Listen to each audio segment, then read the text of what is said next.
पूर्व मुख्यमंत्री जीतन राम मांझी शनिवार को पूर्वी चंपारण लोकसभा भाजपा प्रत्याशी राधा मोहन सिंह के समर्थन में विजय संकल्प सम्मेलन को संबोधित करने मोतिहारी पहुंचे। इस दौरान जीतन राम मांझी ने एनडीए के भाजपा प्रत्याशी राधा मोहन सिंह के पक्ष में मतदान करने की अपील की। इस दौरान उन्होंने एक बड़ा बयान भी दिया। उन्होंने कहा कि देश में अगर कांग्रेस की सरकार बनी तो कांग्रेस सैम पित्रोदा के द्वारा दिए गए सुझाव को लागू कर दिया जाएगा। इसके तहत सरकार लोगों की आधी संपत्ति छीन लेगी। कहा कि आप राधा मोहन सिंह को वोट नहीं बल्कि नरेंद्र मोदी को वोट कर रहे हैं, इसलिए तीसरी बार नरेंद्र मोदी को प्रधानमंत्री बनाने के लिए राधा मोहन सिंह को वोट करना आवश्यक है। सुनिए जीतन राम मांझी को। पित्रोदा नामक एक उनका ओवरसीज के नेता रहे हैं, प्रभारी रहे हैं। उन्होंने हिंदुस्तान को तो बांट दिया 4 भाग में, दक्षिण में भाग दिया, पूरब में बांट दिया, उत्तर में बांट दिया। हिंदुस्तान बढ़ने का चीज है, इसीलिए सब लोगों ने हमारे पूर्वजों ने लगाया कि महात्मा गांधी ने जागृत किया और लोगों ने किया कि आज सरदार पटेल साहब ने अनेकों रियासत को मिल करके एक संघात्मक सरकार बनाई। आज सुदृढ़ जनतंत्र है। आज हम लोग 78 वर्ष गुजार चुके हैं और संसार का सबसे अच्छा प्रजातंत्र हिंदुस्तान माना जा रहा है। लेकिन इसको इन्होंने बांट दिया और बांटने के साथ साथ एक कानून की चर्चा करते हैं कि अमेरिका में एक ऐसा कानून है कि कोई परिवार यदि मर जाते हैं, खत्म हो जाते हैं, तो उनके जो उनकी जमीन जायदाद है उसका 55% सरकार को और 45% उसके परिवार को। ऐसा हिंदुस्तान में होगा, चलेगा? ऐसा होना चाहिए।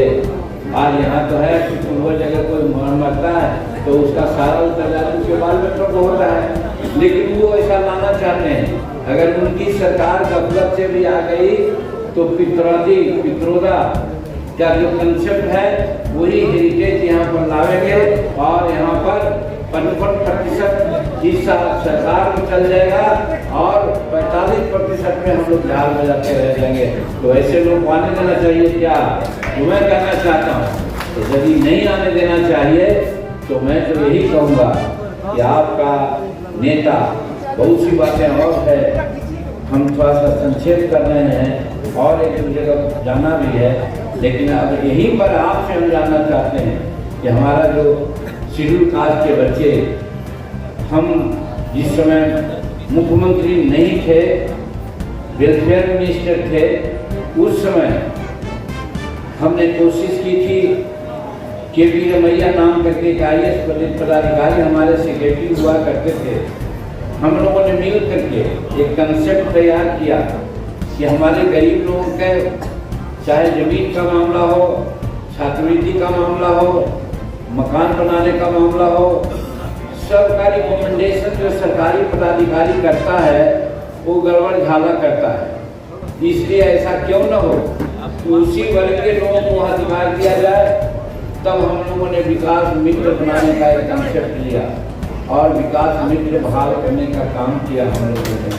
और विकास मित्र को जब हम मुख्यमंत्री थे तो 60 वर्ष की नौकरी और 25,000 रुपया का वेतन मांग देने का हमने एक तरह से निश्चय कर लिया था। दुर्भाग्य है कि अभी इम्प्लीमेंटेशन नहीं हुआ। पर गए थे हमारे नीतीश कुमार गड़बड़ चक्कर में और इसीलिए हम उनका विरोध भी करते रहे थे और हमको उन्होंने कहा कि तुम बाहर जाओ। हम बाहर चले आए। सद्बुद्धि उनको मिली कि जहाँ हम गए वहाँ फिर हम चले आए। तो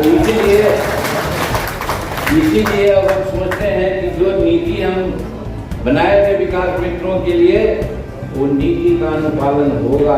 सरकारी नौकर होंगे, उनको पेंशन मिलेगा, उनको पैसा मिलेगा। उसी प्रकार से टोला सेवा का जो मामला है वो भी पेंडिंग में है, उसको भी हम लोग लाएंगे और निश्चित रूप में हमारा बहुत महत्वपूर्ण काम ये लोग कर रहे हैं, जिससे आज साक्षरता दर बढ़ी है हमारी और हमारे लोगों को सुविधा मिली है। तो जब हम लोगों की सरकार आएगी और हम लोग जब हर तरह से ठीक हो जाएंगे, डबल इंजन की सरकार बन जाएगी, भारत में हमारे नरेंद्र मोदी जी होंगे, यहाँ पर हमारे एनडीए की सरकार रहेगी, हम लोग ये सारी बात को करेंगे। इसीलिए